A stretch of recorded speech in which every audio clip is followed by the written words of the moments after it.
My team, kinda power. I love the power. I love the power. Hello and welcome to the Big Footy Port Adelaide podcast. This is a weekly podcast dedicated to all things Port Adelaide Football Club.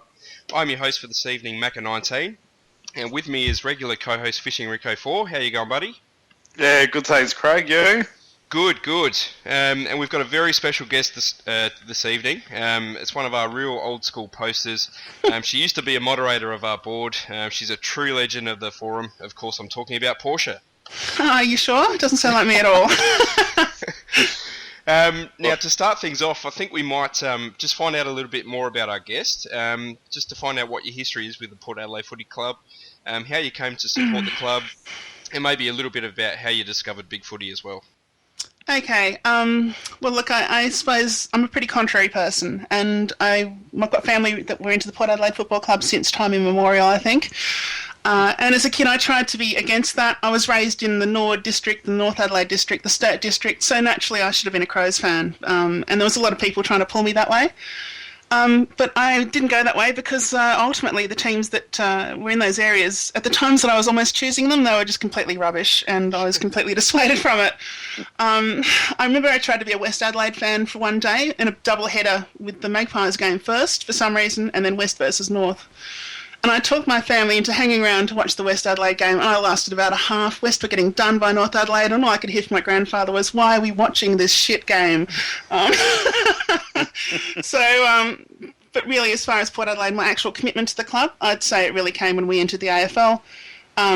We had really good seats, and I just really got into it. I suppose it crystallised the year before, in that prelim final where Scott Hodges kicked that miracle goal against Nord. And we got through the grand final 1996. And I suppose I just was sitting there and I was thinking, this is definitely going to get through. We've got plenty of time to win this. And everyone else is jumping out of their seats and was like, no, we got it. And we had it. That was it for me, I think. And from there I've just been stuck, you know. When you see that sort of return, you go, oh, well, that's it, you know. I can't turn my back on that now. So, yeah, and since then I've just been really fanatically Port Adelaide. I've probably been too invested into it at times, but, you know, it's really been pretty rewarding over the journey. Absolutely. And how about how you discovered Big Footy? By chance, really. I used to be on the IRC channels on one of the networks, and there was an AFL channel which I was completely obnoxious on. And they mentioned there's a Big Footy forum. I went to the front page and I didn't discover the forum at first because it just looks like some dodgy news site. And I thought, oh, what do I do? But eventually I found the link in and it's like, oh my God, I can talk football all the time. So, yeah, that was basically it. And I think my first post was something about a Freo fan trying to poach Jared Schofield. And I was like, what the hell are you talking about? So started with an argument and I think I've been going ever since. Fantastic. All right, well, moving along, it was a pretty big week for Port Adelaide this week. Of course, the Power got over the Suns by 17 points. It's really put us in the box seat for the finals. And the Maggies got over South Adelaide by 9 points in Antarctica. That was a pretty good win. And Matty Lobie is re-signed for 2 more years as well, so that really shores up our ruck contingent. And of course, Brett Ebert retiring today. So there's plenty to talk about. We might jump straight into the love-hate. Which is something we do every week. One thing you love, one thing you hate in and around the Port Adelaide Football Club this week. Portia, I might throw to you first. Okay, well, look, my love, I'd have to say, it was a really small one, just one play. It was where Matty Broadbent blocked from Justin Westhoff in the first quarter to get his second goal.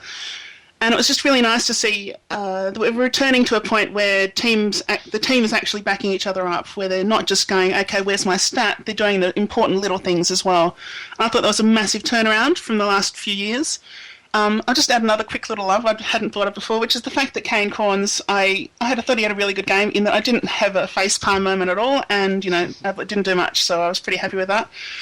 The one hate I had, oh gosh, you know, Alipati Carlisle, there was one play, I think it was in the third or fourth quarters, and he fumbled the mark, he mucked up the kick, and mucked up some other part of it.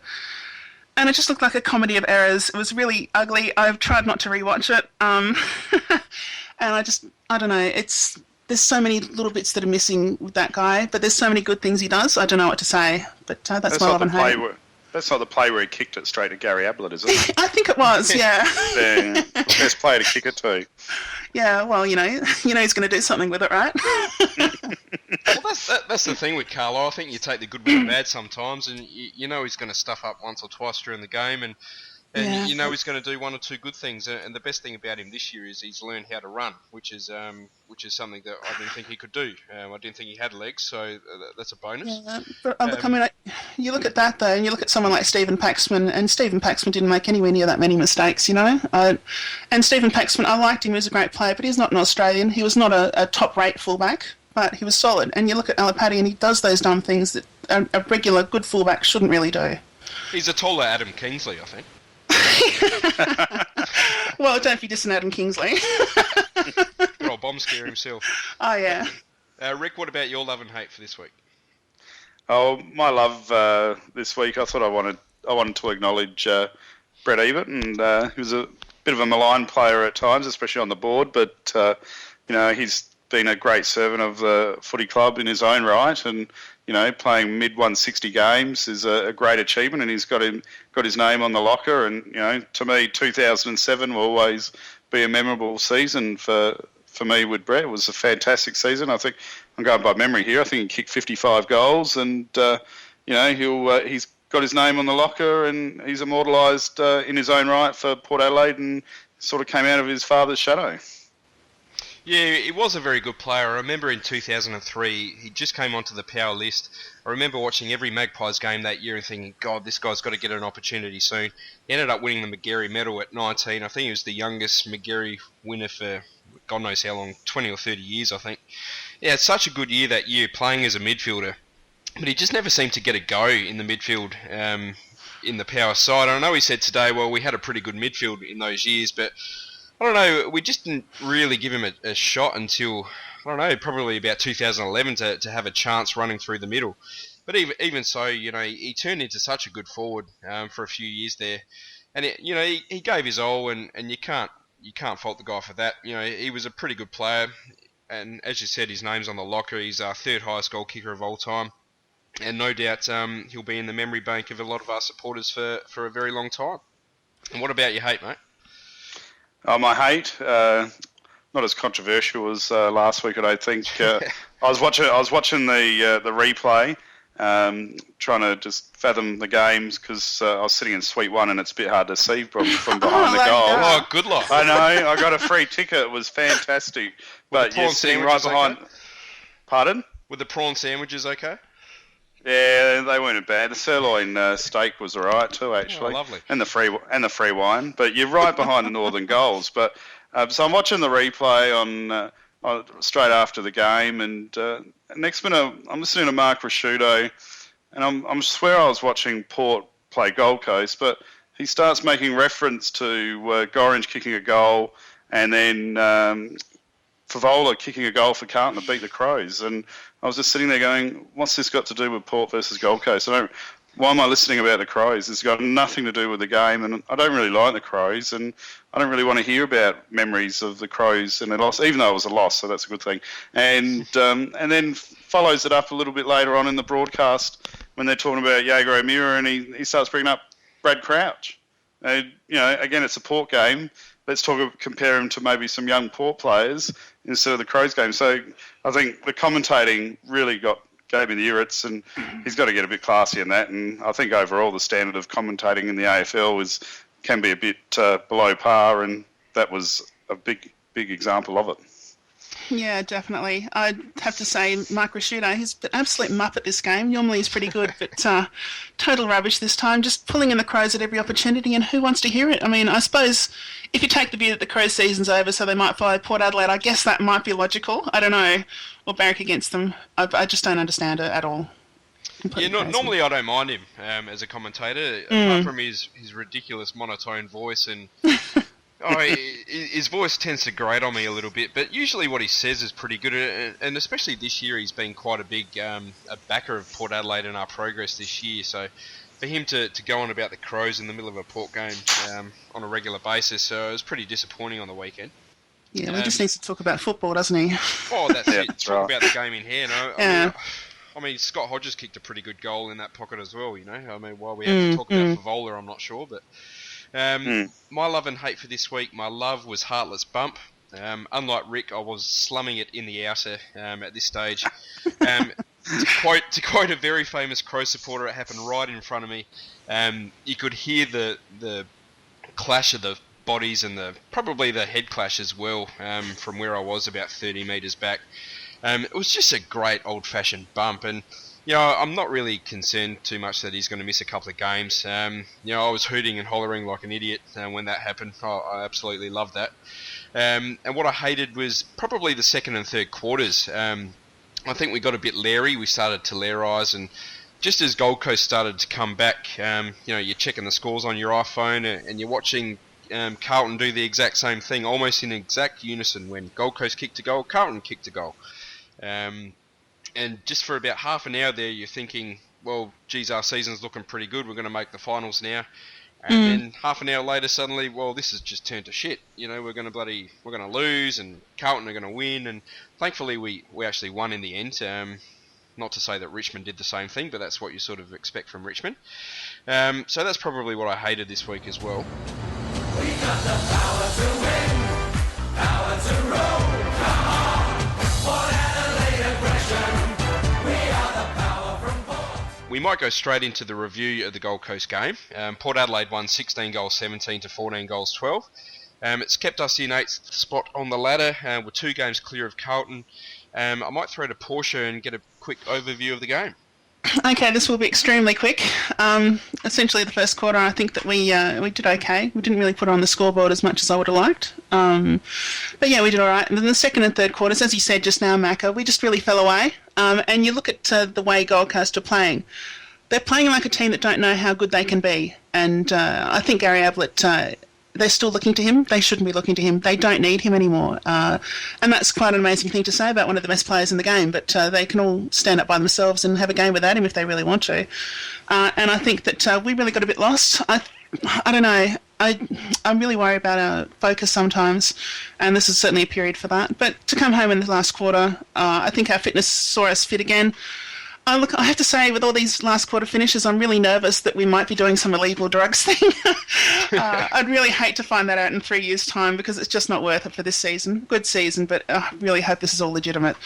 Yeah, that's it. That's all I've really got, I'm afraid. Oh, that's all good. Rick, what were your thoughts, mate?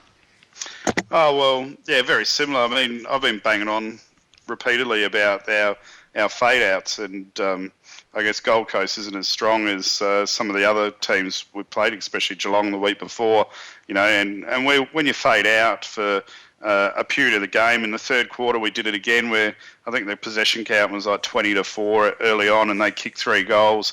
I mean, you're just going to get burned. But, I mean, our first quarter was fantastic. I thought Ebert was great in the first quarter. He just was influential everywhere, and he was just hard running. And I remember ET was saying a few weeks ago when we were chatting about, he just loves watching Ebert just run the lines, and his first quarter was epic. I know we faded in the second and third, but I always felt like we had control of the game. And watching the replay, I still sense like we had control. And the friend I was sitting next to, he was getting a bit worried, and I never really had that worry that we were going to lose. I just felt like we just had no system going into our forward line. We were very sloppy and very predictable, just bombing. We seemed to be bombing it long a lot of the time, and and we just need to really tidy up especially with Freo. I mean, they're such a well-oiled machine. Yeah. We just need to get it together with our forward delivery, and we lacked that run. First quarter run was there. Second and third quarter, we got the lead. It was almost Choco-esque sort of time, where let's just try and preserve the lead instead of going for the kill and trying to win the game. And I thought, Robbie Gray, I thought he had a great game of football again. That's 2 weeks in a row for me.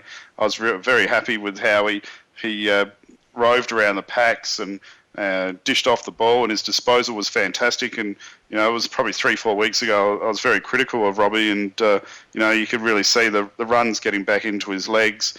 There was a passage of play which I'd really like people to, if they haven't noticed it themselves, in the second quarter, where Wingard was running for the ball on the outer wing, and just before, you could just see, it showed how good Chad is with his thought process and his vision. Watching it on the replay on the TV, you actually see I can't remember the Gold Coast player, but he's running for the ball, and he already knew that when he got the ball, he was going to be there first. He was going to spin and dish it straight off to the Port player running past, and that's exactly what happened. And he just went bang. You could just tell that he knew what he was going to do in the gameplay before he actually got it, and it was just an amazing passage of play. And Portia, I know you brought up Broady and his block, and I thought Broady's whole game was fantastic. The week before he was we probably had 2 quiet games, didn't he? Oh, he's had a few. Yeah, and so I was just starting to wonder, are we getting this lull patch in Broady again? And Gold Coast just refused to man him up, and he dominated, and Boak. Is he the unassuming assassin? I could not believe that he got 35 possessions. It's like, where did he get all this ball from? He's as everyone's been pointing out in the media and everywhere, just quality player. And the other person I thought was that controlled our defence and really gave us some assurance in our defence was Jackson Trengove. He really showed that he's starting to get great timing in the game now. And all game he was making the right decisions, and he's just a monster when it comes to tackling now. I can't remember the last time someone's actually broken a tackle with Jackson. He's just rock solid. Yeah. Yeah, look, I thought we played pretty well in the first quarter. I mean, we kicked 7 goals against the Wind. It looked set for a pretty big victory. I was loving life at quarter time. And then we just stopped. I just thought we Lairised too much, kind of front run. We were over handballing, we were running forward to the play. We were turning the ball over with our hands. And then we weren't running both ways. Gold Coast just had too many players free back inside their forward 50. And they just kept kicking goals. And I thought whilst we probably had the game under control, it would have been really good to win by quite a large margin and try and get some percentage over Carlton heading into round 23. I think that's a real missed opportunity here. Something I'm pretty disappointed about. I think we way overused the ball. I think we had something like 100 more disposals and only 15 more inside 50s. We absolutely smashed them again in the hit-outs. Lobby's doing such a fantastic job in there. But we just couldn't put it on the scoreboard in the end. So I walked away pretty disappointed. Even though sort of when Chad kicked that first goal of the last quarter, I thought, we've got this one. It was still a bit of a disappointing result. I think that the major thing to come out of it is just how bloody good Travis Boak is as a captain. Yeah. Question is, has he been the best captain on field this season? I reckon he probably has been. I think that when Dwayne Russell shouted out mid-broadcast, All-Australian captain Travis Boak, and I love that because it really is the case. You look at the guys that are ranked above him, and I think he's probably been a better captain than any of them in the midfield stakes. Yeah. I don't know. I think that if he gets in, he might be captain, and maybe that might get him in. It's hard to say, but inspirational, absolutely. Don't forget there's a love affair with Joel Selwood with Geelong, though. Yeah, I think he's probably a Monty for the captaincy in All-Australian at the moment, but I think just Boak's consistency this year, I think back to the pre-season, I'm not sure I thought he had it in him to really raise his game this much. Like, he has been absolutely fantastic. I think it's probably, I've been thinking about previous captains and their best years, and I'd put this right up there with Tim Ginniver's 1994 and Matthew Primus's 2002 for me personally. Yeah, you're right. I was going to say something about Treadrow, but he wasn't captain for his best years, was he? So. Yeah, well, that's the other question I've got is probably, will our handball game plan stand up if we make the finals? What really worries me is that I think that Port Adelaide can still be beaten the same way, and it's been the case for years, which is that When teams overload the area between, I don't know, just inside the defensive 50 and the back of the centre square, we really tend to get shut down. And I think that's why we've focused a lot on small marking forwards and so forth, and also on making sure there's a lot of space in that area by undermanning the forward line. And I just look at this match coming up with Freo, and I think that's going to happen. I think that all the big sides, Collingwood, they love doing it to us. I really think we're going to have real trouble with the forward line entries, and I think we had a little bit of that on the weekend, and I think we'll have a lot more of that come finals. That's a real concern for me. Yeah. So what were your best players, Rick?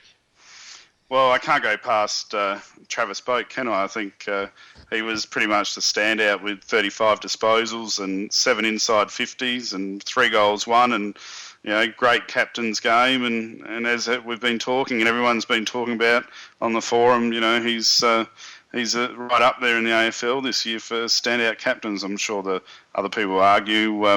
I thought I had Jackson Trengrove up there. Like I said, I thought his effort in defence and marshalling the defence was fantastic. And I thought Brad Ebert dropped out a little bit in the second half, but again, his whole game and Matty Broadbent again were just very influential. And there's no surprise that our midfielders are starting to stand up this year, and that's giving us a bit more benefit. And I'd like to just highlight Andrew Moore as well. His inside work is becoming really impressive, and in a contested pack situation, he's putting his head down, and numerous times now you just see him driving through those contested situations with people sort of trying to hold on and trail. So he's really getting some confidence in his body and his strength to really push through. And I can't wait to watch Andrew next year. I think he's going to be very exciting for us. Yeah, absolutely. I think Andrew Moore is going to be a really great player for us in the future. I've said a couple of times now that 2014 I think is going to be his year. He's the player I'm most looking forward to see how he develops. And I really think he could become one of our absolute key players in that midfield. Obviously Boakey was the best on ground, 35 touches and 3 goals. I mean, there's nothing he can't do this year. He's been absolutely fantastic. I absolutely love Broady's game. He's been a little bit up and down this year, but the second half of his season has been pretty good. I really liked Ebert's game, especially his first half. I thought he was one of our key players in really getting us out to a big lead early on. I thought Robbie Gray had a great game, 4-goal assists. Probably one that I think if you're looking at the game or at the ground, you didn't really notice him do all that much. But certainly on replay, you really noticed all the little things he did. I think that's the same for Ollie Wines as well.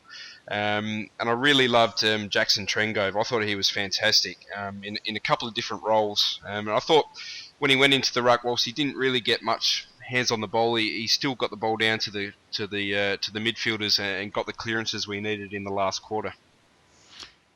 Yeah, look, my best players are actually pretty much the same as you guys. I suppose the only addition I'd really add is I still liked Westhoff's game. I love the fact that you can rely on him to try and take all the half chances and turn it into something. I know that at one stage we used to lack that, and we've probably had a bit too much of that lately, but he's still the master. I think him and Wingard are probably the two most creative players in the side. I think Wines, he's a great little player as far as stepping up and being important, involved in all the really key players. But apart from that, you've got to go, obviously your number one's got to be Boak, and then from there it just all falls into place, as you guys said. So, yeah. What about your young player, Rick? Who was your best young player? Oh, well, hopefully I'm not stealing him from one of you guys coming up. But, yeah, I thought, well done, Aaron Young. Very influential first half. I think he had 11 possessions, and he obviously might have tied out a little bit in the second half, but I thought he held his own quite well, and it was great to see. He looked strong with his hands, and he took the game on, and his body's really starting to develop. And I'm hoping over the rest of the season and next year he can take it up another level, and we get to see a bit more of him. And Portia, yours? Yeah, I have to say Aaron Young, he was pretty good. Can we still classify Andrew Moore as a young gun or not? Because I think that if we absolutely. can, yeah, if we can, definitely him. I think he's just. It's been really interesting under Hinkley to see the types of players that are actually rising to the top, and I think that sort of shows us how our future's going to be. And it's all these contested, big-bodied players, and I really like that. That's to me, that's real Port Adelaide. Yeah, we'll see that going forward. So I'd say Andrew Moore. Nice one. Mine's completely different. I'm going to choose Campbell Heath. I thought he had a really good first half of the season. He went out of the side. Yeah. He's come back this week and played a completely different role. He kicked 2 goals. You know, he helped set up the play in the forward line. And I think he's got a really big future at the Port Adelaide Football Club, whether it is as a defender or as a forward. You know, I think it's good to show that he can play a number of different roles. That's very true. He was excellent. Mm. I was going to say the other thing I thought about Andrew Moore, while you guys are giggling there, is, I mean, there's nothing wrong with dropping players, is there, either? Because, I mean, he played early in the season, he got dropped, and everyone was questioning why he got dropped, and maybe there was a message to Andrew, and he dominated the SANFL, and he racked up massive possessions, and he came back, and he hasn't looked back since, has he? Yeah, well, you'd think that being dropped back to the SANFL would be enough to get anyone to work really hard to get out of it as quickly as possible. So, yeah, I think you're quite right in that respect. I think it was. As I mentioned, I think it was in the first podcast. I said that Hinkley had an after-match interview, and he said, "If your midfielders don't chase, then you don't get a game." And I still think that was pretty much directed at Andrew Moore, because he probably deserved to stay in the side, but he ended up getting dropped. He went back. He was best on ground a couple of times, and as you've both said, you know, he hasn't looked back since he came back into the side. Cheer, cheer the black and the white. Honour the Magpies day and by night. Live that loyal. Well, I think we might move on and talk a little bit more about the SANFL Magpies. The Maggies got a pretty decent win. Well, I'm not going to lie. It was a pretty horrid win, to be honest. Against South Adelaide down at Arctic Park, they won 5-8 to 4-5, a high-scoring affair. There's really not much to say about this game. It was played in horrible conditions at a horrible ground against a horrible opponent. So there's really not much to say. James Watt was best on ground. It's his second year of senior football, and I really think he's developing well. And I think out of all the young guys at the Magpies, he's probably the number one player who could develop into that real sort of elite SANFL player. Benny Newton, he's really pushing for a call up to the power side now. He had 11 clearances and 7 inside 50s. That was by far his best game of SANFL football. And a couple of similar names in Sammy Gray, Henry Slattery had a really good game. Lewis Sherrod and Nick Madden kicked 2 goals as well. So we might leave that one there and move on to the SANFL power players. Who tickled your fancy in the SANFL this week, Rick? Well, we might have to do a shout out to the Small Warrior. And I know he's overwhelmed with joy that Benny Newton's getting some kudos and recognition now, but I think it's a pretty lay down there with Newton. I think, you know, I didn't see the game, and I don't see much of the SANFL due to time, but reading the reports and the statistics, he's really starting to step up, and he's obviously starting to overcome those injuries he had from when he was drafted. And I'm really, 26 posies and 11 clearances. I'm really hoping that he might even get an opportunity this week. I think he's a WA boy, isn't he? Yeah, that's right.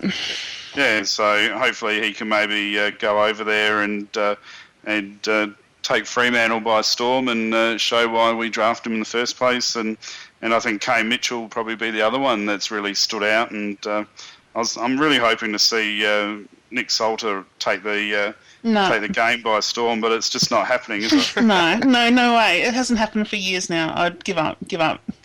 No, I'm talking about take the SANFL by storm, not the Port Power side by storm, but just the SANFL. You know, I mean, the report again: 3 goals, 1 in the first quarter, and then where's he gone? Yeah. Well, And it's just not happening, and I feel sorry for Nick, but that was one I was sort of trying to keep an eye out and see a bit more influence in the lower league, but it's just not happening. Yeah, speaking of players taking the SANFL by storm, I'm going to mention Daniel Stewart, who took 9 marks and kicked a couple of goals, and maybe I think it's his second or third good game in a row, and maybe just maybe he might get a game towards the end of the year, just as another forward option. Portia, what do you think? I think that right now we're in a position with the power that the only replacements are going to be injury replacements. I think that you might bring Newton in for someone that's out of form, but other than that, I really wouldn't be all that interested in touching the side. I think the guys that are in the SANFL, they need to perform. Need might get a call up, but the others, I think they're just going to be, I don't know, treading water until next year, the ones that are hanging around. That's my opinion. Yeah, well, we do have that spot available with Hartlett out the side in the That's next 2 true. weeks. Yeah, well, maybe Newton in then. Yeah, And Cam Hitchcock will be out as well. true. Oh, that's very true. Well, Yep. probably bring Need back in, I guess. Yeah, maybe Yeah. Mitchell. Yeah. Maybe, one of them. They sound so overwhelmed with joy. Oh, well, come on. I mean, let's face it. Until we have a proper reserve side, we're not going to really know how good all these guys are we? So, Only have to wait to 2015. is that all? Well, that's a perfect segue into talking about the SANFL reserves issue. We spoke about it a couple of weeks ago. We might as well speak about it again quickly now. As we know, the Adelaide Crows are now entered into the SANFL competition for 2014 as the 10th team. I think there's quite a bit of sort of under-the-table deals there.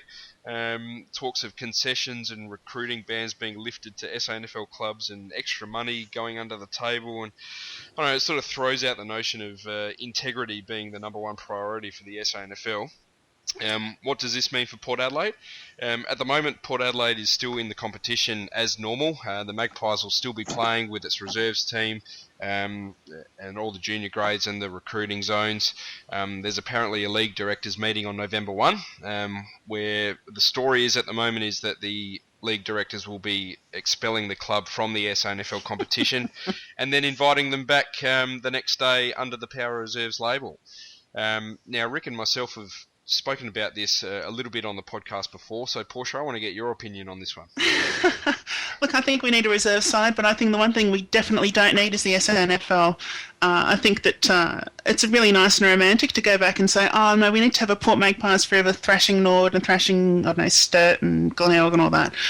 And it's a really nice idea, but as soon as it starts costing us money that we could be spending on winning AFL premierships, I think it's a bad idea.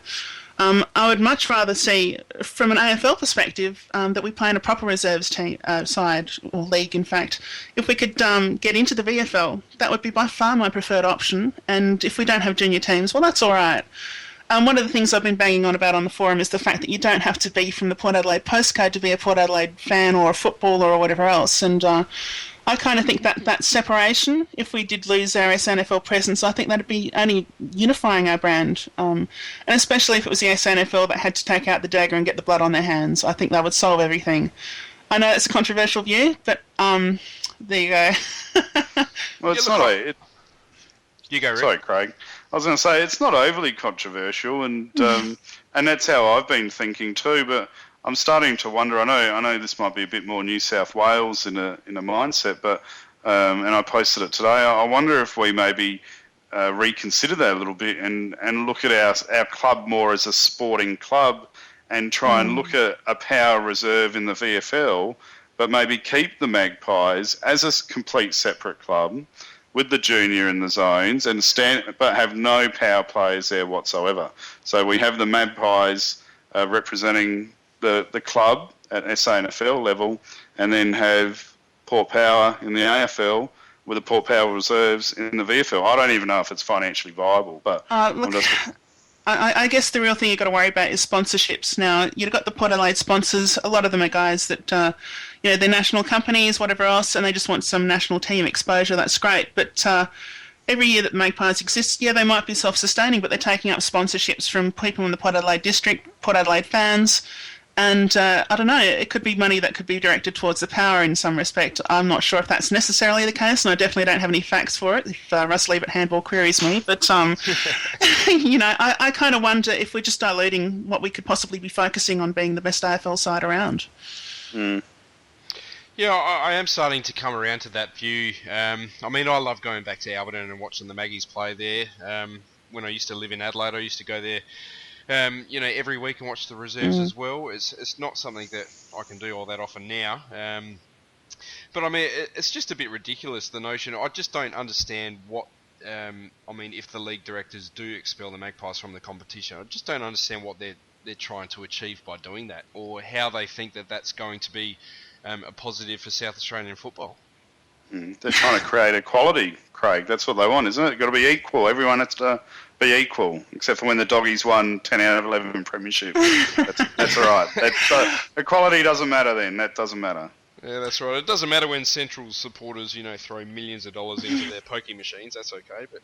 Oh, well, look, there's one thing I've got to say about all of that, and that is really who cares, I've been thinking about this a little bit, and if you look at something like a Port Adelaide Magpies premiership, okay, let's say next year, or this year, the Port Adelaide Magpies had won the premiership and the Power finished 6th. In 10 years, would you really care that the Port Adelaide Magpies won the premiership, or would you rather that the Port Adelaide Power, finish top 4 or something like that? I couldn't tell you the last time the Magpies made the finals. I have no idea. Can you guys? Yeah, 2007. There you go. Well, 2008, one of them. Yeah, we'll see. Exactly. At the moment, in the current model, the Magpies don't really mean too much to me. Yeah, and so, I think that's the concern I have, is that you've got a few hardcore fans, and some of them, for whatever reason, they don't follow the Power, which just completely confounds me. I don't know, I just don't know that they're necessarily worth keeping around in that respect. I think that we really have to be extremely rational about it, and I think that's one of the things that's disappointed me about David Koch. He's really good at a lot of things, but I think in this one, he needs to put his money mind in and just really start thinking about it. I guess it really depends on how he's playing it. I mean, is he playing it strategically and making sure that if the Magpies do go under, then it is the SANFL that pulls the trigger on that one?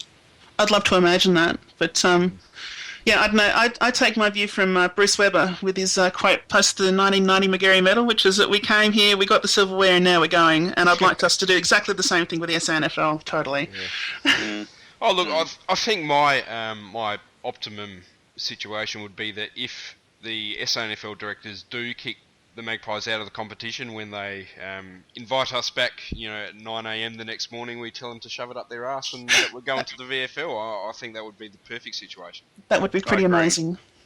Yeah, and I think the SANFL, not that I care, will be worse off for not having the Magpies there, more so than what we will be. Oh, definitely. We won't suffer at all. Not really. No.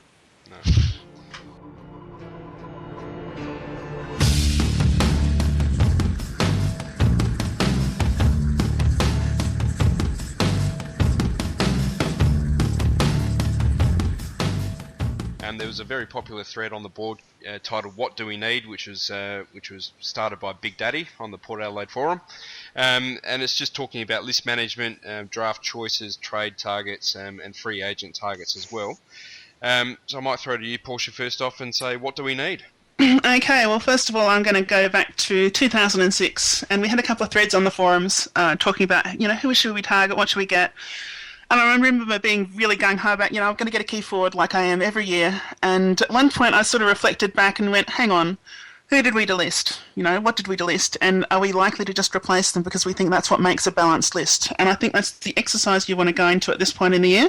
Before you start talking, let's draft this, let's draft that.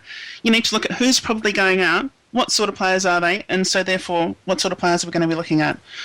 So we've got one today, Brett Ebert's retired obviously, Cameron Hitchcock's injured and he'll probably go, so we've automatically got 2 small forward, small midfielder spots open. I think there's no doubt that we'll try and fill at least one of those. And then we've got someone like Nick Salter, I suppose. I think he's probably on his way out, almost certainly. Daniel Stewart, I'd say pretty much the same, in which case I'd say we're going to be looking at another, either a flexible centre-half forward, centre-half back type, or a ruck forward. And I think there's no doubt we need both of those, ideally, particularly if they could get the good key backman to just support Jackson Trengove, so that guys like Hompsch or Blee or whoever could actually be a third backman. Yep. I think that always you want to keep an eye out for any flankers or midfielders that might be available. That's great, but I don't know that they're our top priority. I think that we really want to... I'm going to say it again. I think we really want one good key position player this year. And if we can get a genuine midfielder and a good small forward in, say, the 3rd round, I think we'll be coming out pretty laughing. Now, one of the things that's been of interest is Eddie Betts. And I know that he's got a humongous price tag, his name, but he'd meet one of those needs quite comfortably. And he's a quality player, and he's got a bit of a Port Adelaide background. I think he's from Mallee Park originally. Yep. I don't know. I'd be tempted. I'd want to find out what his price was and if we could negotiate on it. But I'd definitely be looking pretty hard at him, actually. I don't know. What do you guys think? Yeah, about the same. I mean, I would love us to get another key position player, and a key position forward and a key position defender, especially with some serious height. Whether that's experienced or through the draft, I'm not too sure yet. I think there'll be a few options, especially for key forwards available. If we are prepared to pay the price for them. Yeah, that's the problem. Yeah, and there are some pretty interesting young players as well, sort of like Cameron McCarthy and Mitch Harvey, those sorts of guys. In terms of key defenders, maybe someone like Ben Griffiths, maybe we can sort of etch him away from Richmond a little bit. He's 200 centimetres tall. Even though he's got a few injury issues, we might be able to help him through them. But really what I would love us to get is a couple of really speedy midfielders, maybe one particularly outside like an Isaac Smith, and one in and out sort of player. Kind of like a Chris Judd, that sort of thing. I'm not asking for much, am I?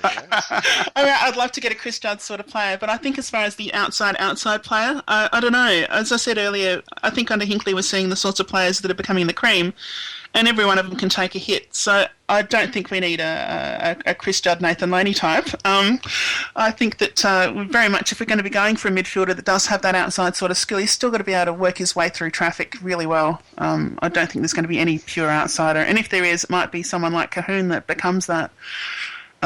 Really not sure about that at all. There's one other thing. Look at the free agency and look at Cooney. I mean, you'd look at Kenny. I just don't know that we've got enough to offer when he's already happy in Melbourne. Every Melbourne team will offer him big bucks. It's hard to say. You've got to look at what our point of difference is, and I'm not sure we have one for him. There's one other thing I'd probably look at recruiting, and that's probably a tagger, just with Kane Corns. I know that I have not been his greatest fan, but we've probably got Dom Cassisi. He might retire this year, he might not. We might keep him on for another year. But regardless, it means that our two number one stoppers outside of Jonas are over, 30-ish, and we really need to start looking at what we're going to do to replace them, and I don't know that we have a natural replacement right now. Yep. No, that's fair enough. Rick, what are your thoughts?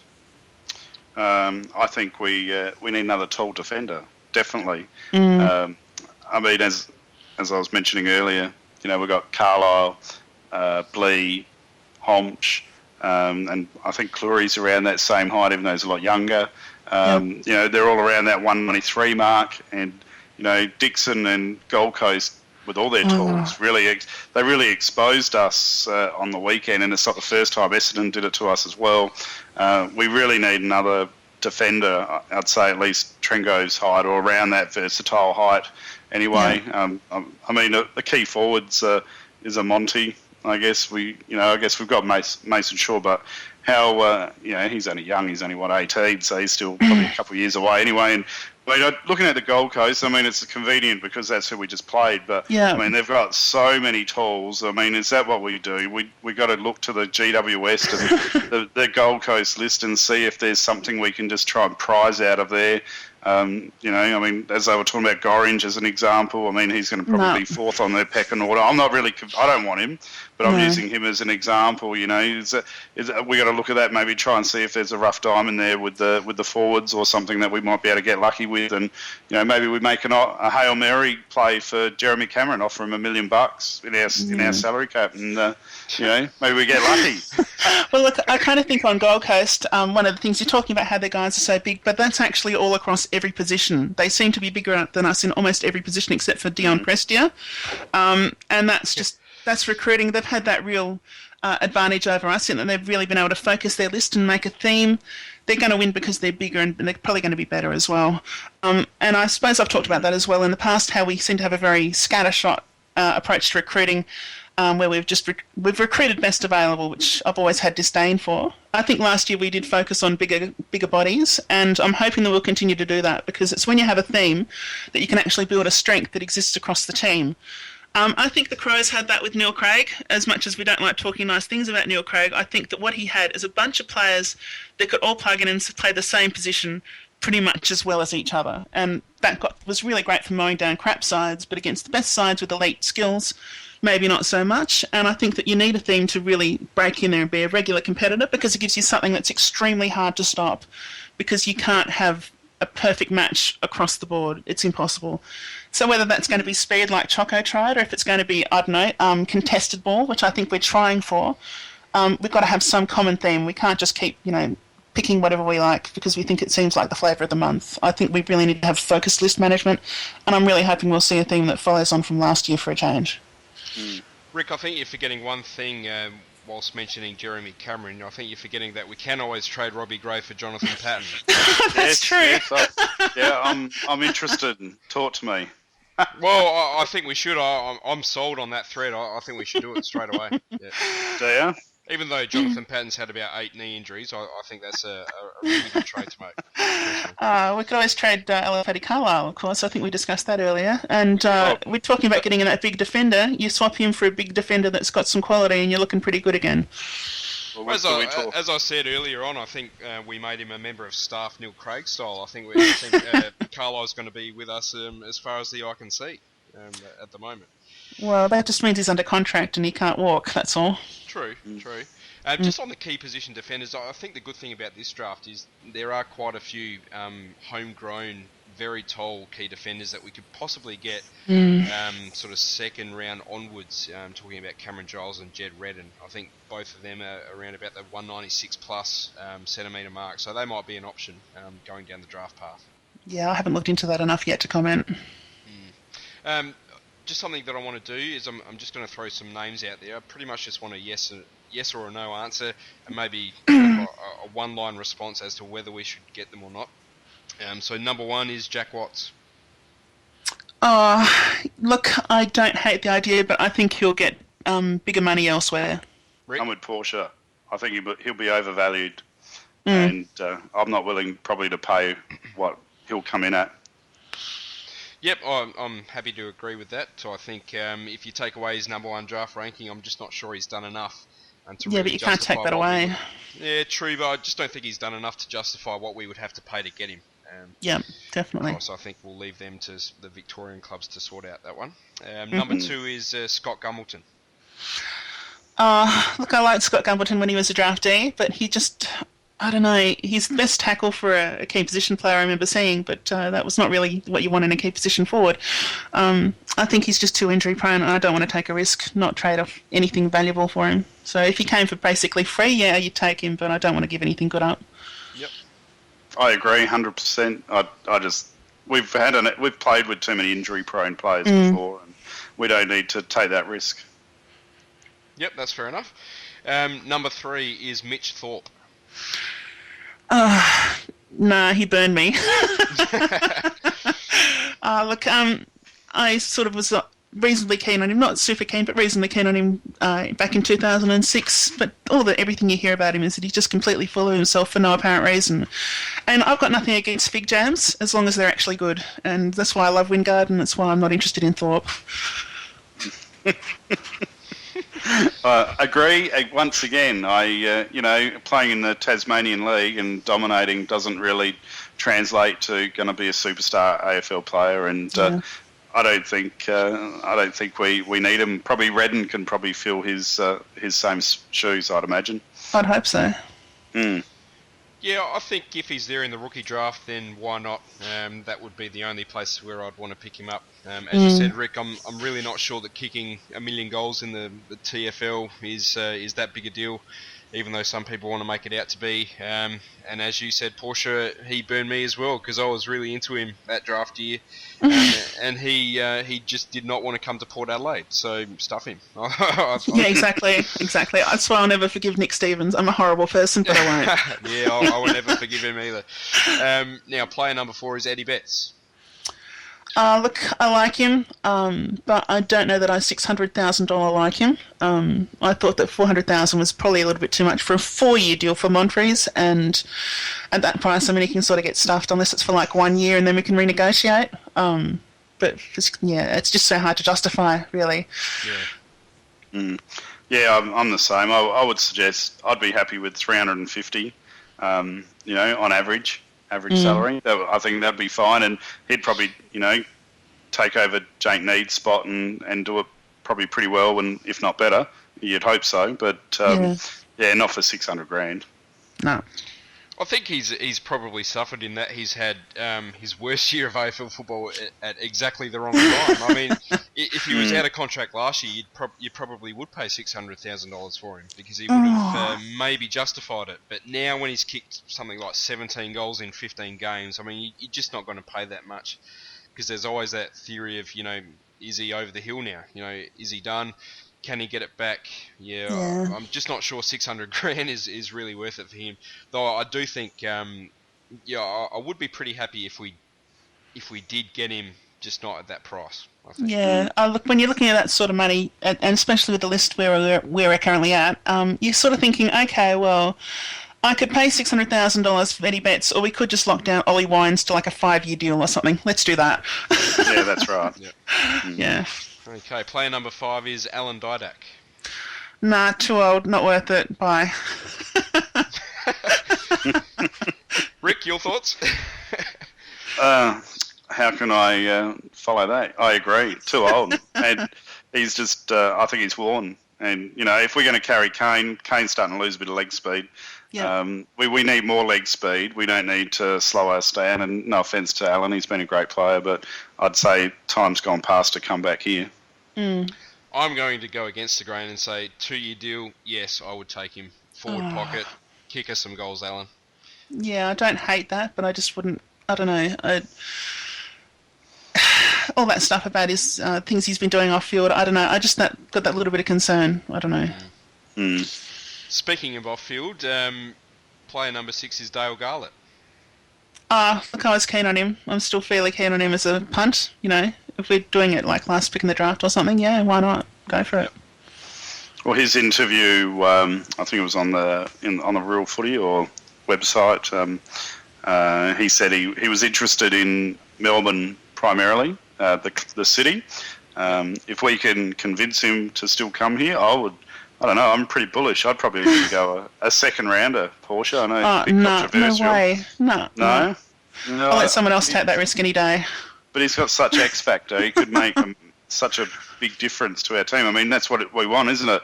Outside player with massive speed that can deliver. Oh gosh, no, I don't think I can be talked into it. Sorry, Rick. If he's their third round, and I'm not sure he will be, I think he might go in the first 2 rounds. If he's their third round, I would take him every day of the week because I think he's worth the risk. I think his form in the waffle this year has been fantastic, and he's got that real blend of speed and endurance that you love, Portia. I think. Yeah. And he kicks goals. He's got X factor. He can win the ball. Yeah. He's exciting. Why wouldn't you take a second Chad Wingard if you can get him? I reckon he'll end up at Hawthorn. That's my guess. Hawthorn? They'll manipulate something to get him. I think that if anyone doesn't care about people's character, it's Richmond, and you'll probably end up there. All right, next player is Jared Polek. I don't know. He's got too much of a price tag on him, I'd imagine, as far as what you'd have to trade to get him. And I don't think we're in the market for someone that isn't pretty much a sure thing as far as trades are concerned. Yeah, I agree. Has he even been playing lately? I know he's had the injury concerns, but he was a first-round draft pick. They'll probably want something similar in return, and you probably would want to cough up more than a late second rounder for him on what he's delivered so far. Yeah. If we could get a good deal like that, yeah, you'd probably do it just as a punt, but I don't know. Maybe a player trade or something if a player wanted to move on. Yeah. Or if we wanted to move someone on. Would you do something like a second-round pick and maybe a Paul Stewart, someone like that? Oh, God, no. I'd rather keep Paul Stewart. I'd really rather keep Paul Stewart, actually. I still think he's got a bit of hope. Yeah. Okay. All right, next player is Daniel Gorringe. Nah, he's another James Seller. Not interested. Yeah, no, I'm not. I must admit, I think we need more of a key forward than a ruckman that can go forward. I think we might as well just work on Redden if that's the case. And we've got Renouf and maybe just target a cheap ruckman in the lower leagues or free agency if something comes up. But just rookie a couple. That's all you do. Rookie a couple. Keep the 3 we got. We're fine. Yeah, that's right. I'd be saying no. And my last one is Stephen May from Gold Coast. Oh, he was really good on the weekend, I thought. I'd be tempted. I don't know what I'd give up for him. If we had Ali Pat Carlisle going somewhere else, then yeah, you'd certainly look at getting May in for sure. Did you say Sam Day? Yeah, I'd go for Sam Day. I thought you were talking about May. Yeah, no, he was. I'm being a smart ass. Oh, well done. But yeah, no, look, again, it would all come down to what we have to give up, and that's going to be the problem, I think. I'm really reluctant to break up any of our real starting 22, and, a lot of these players, that's probably what we'd have to do.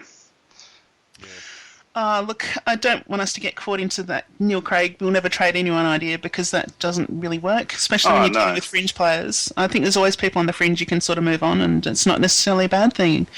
It makes room for people below them, and it also keeps everyone remembered, okay, that's right. I do need to earn my spot. So, I don't know, I'm not concerned about trading first 22, just not first 10, I suppose. But they're so young. And we've got such a young side. I mean, and they've been showing so much promise. That would, I can't think of anyone at the moment that I'd probably want to turf out, trade off this year. I mean, because Dom will probably retire, I assume.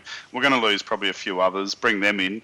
And I'd really like to see how they go next year. Who stands up, who doesn't maybe progress to the next level. I know everyone's been a bit critical on Jasper. Maybe if he didn't take it to the next level next year, well, maybe that's one person you look, as an example that you look at maybe trading off then.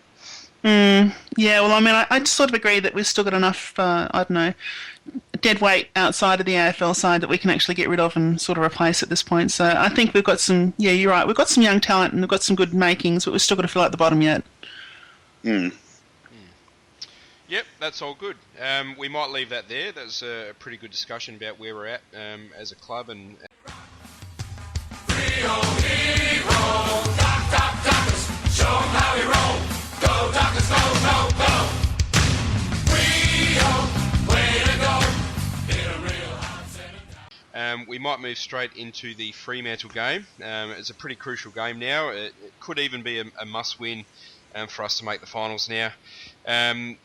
Our record against Fremantle in recent years hasn't been all that great. We've lost our last 5 against Freo, including our last 3 at Subi. The last time we won there was round 10, 2008. When Daniel Motlop and Warren Treadway went bananas and tore them apart. Rick, how do you see this one turning out? Hopefully it doesn't turn out messy. I think it might be another one of these Geelong games. I think we might be overawed in the beginning. They've got too much system and structure for my liking at the moment, and I don't know if we're going to be able to combat it. And their high pressure game is so refined, and that's what we get exposed with, especially early on when the heat's on. And player to player, I think we match up okay. I think it's just our boys are still learning the game style, and I'm a bit worried. It's gonna be a tough game. But saying that, teams have shown if you persevere with Freo, and if we can really get a running game going and be very effective and clean with our disposal, which has got to be right up there. We can't operate at like 50-60% disposal efficiency, otherwise we're going to get slaughtered. That's our best chance. So I'm really hoping that we run and are effective with our ball use, and if we can, we might be a chance. Look, I sort of agree with Rick. I think that Fremantle this year, they're doing really well. I don't know, part of me still feels that they're Fremantle, and because this is a game that they really should win, having won 4 on the trot at home right before finals, this is something that says to me that there's that little part in the Fremantle brain that says we will lose this week. I kind of think that we can match them over there. I think that the ground will suit us. If we start strong, I think we can probably go the whole way. And I know that that's a big ask for us because we don't really start strong, but maybe this is the week we do. We could really make a statement by winning this week. There's just one thing I'd like to address is this idea that, we're constantly being hunted by Carlton and no one's actually talking about the fact, hey, we might finish 6th or 7th. Let's focus up, not down. I don't see the point in worrying about Carlton myself. That's very true. We are still in it for a home final. Absolutely. Yeah, that's right. That'd be fantastic. That sort of did come as a surprise. I checked the ladder after the week and I thought, bloody hell, we're actually still in it for a home final. Absolutely. I'm not sure how this one's going to go. I think we absolutely can win, depending on how we start. I think this is going to be similar to sort of the West Coast Sydney and Collingwood games. I think they all play a pretty similar style of game, and I think it's one that we can counteract pretty well. It's really all about our intensity this week and making sure that we attack the ball and the player hard. Couple of questions is who's going to iron out Daniel Pearce? Tom Jonas. Jonas. And that's a waste of Jonas. I wouldn't use Jonas on him. I don't know, if you bring in Ben Newton and tell him if he beats Daniel Pearce, he keeps his spot for next week. I think that'd be a pretty big incentive, wouldn't you? You mean beat him to the ball or beat anywhere, him up? whatever you like. Anything that stops him getting the ball is fine. Yeah. Who does Kane Corns go to? Mundy, Fife or Barlow? Oh, gosh. Pass. I reckon Barlow. I think that's probably the best matchup for him. I'm going to say Mundy. I think he will. I think he matches up pretty well against Mundy. If he can stop his contested possession and getting his hands on the ball at the clearances, I think that would go a long way to us winning the ball in the midfield. The other question I've got is how do you really counteract their small forward line? Because none of their key forwards have kicked any goals this year. It's all about the smalls.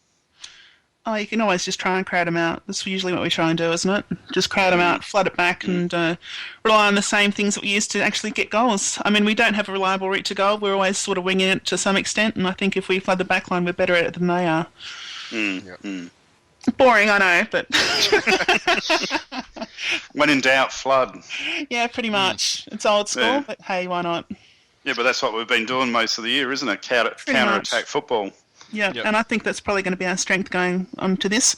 The only thing that really worries me is that it's a Port Fremantle match, so there's almost certainly going to be some sort of fight, particularly with finals so close. And we might end up with someone important being suspended. I'm going to tip Chad Wingard.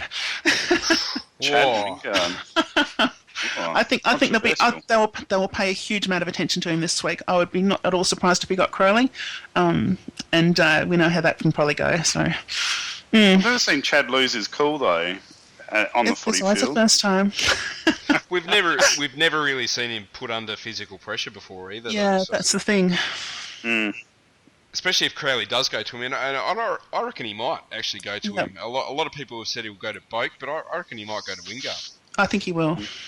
Well, one of the Freo supporters came on the board, I think it was today, and made comment that usually Crowley goes to our leading inside 50 player.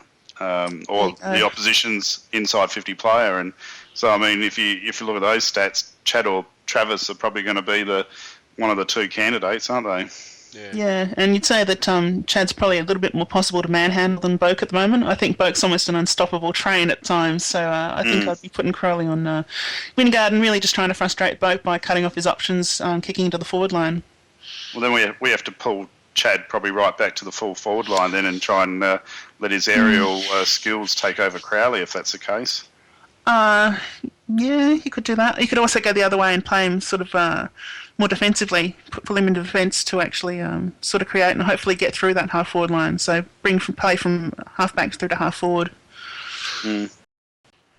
So Rick, what's your prediction? Who do you think's going to win this one? All right, my prediction is I can't pick Port, I can't pick Freo, so I'm going to pick a draw. Fair enough. Well, we play a good game. Freo keep people in with a shot. I reckon we're going to charge home. We're going to be 3 goals down, and I reckon I've got a feeling it's going to be a close game, and I reckon a draw will be enough to seal us in the finals, and maybe help us still get 7th spot. Fair enough. I'm going to say that we'll be leading by about 2 goals at quarter time, dead level at half time, probably fall 2 goals behind at 3/4 time, and then win by 2 goals in the end. That's going to be my guess. So win by 2 goals, about 12 points. Nice one.